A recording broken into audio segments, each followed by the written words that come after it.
السلام عليكم. اليوم تنتواجدوا في بلدية مغار مع الدكتور أسعد، رئيس بلدية سابق لهذه المدينة ورئيس لأولاد إسرائيل. خليه كلمة يقولها عن المغرب وعن التسامح وعن السلام. تفضل أستاذ. أولا تشرفنا في زيارتك لإسرائيل بشكل عام وللمغار بشكل خاص. أهلا وسهلا في كل إخواننا في المغرب.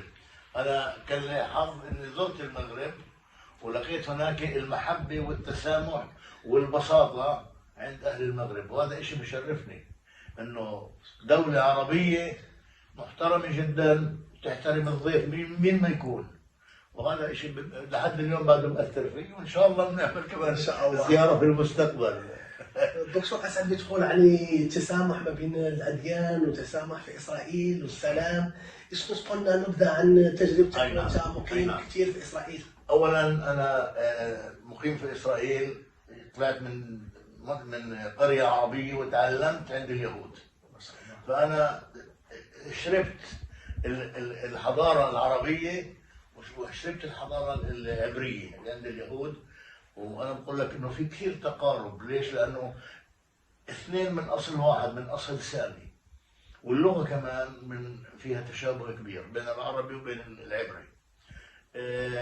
في كل عملي أو تعليمي مع الإخوان اليهود كانت علاقات جدا جدا رائعة، ولا في ولا أي غبار عليها، ولكن هذا بيتعلق مش في طرف واحد، بيتعلق في الطرفين.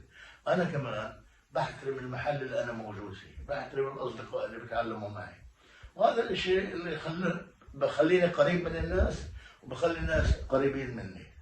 فالتعامل مع الإخوان مع الناس كثير كثير مهم.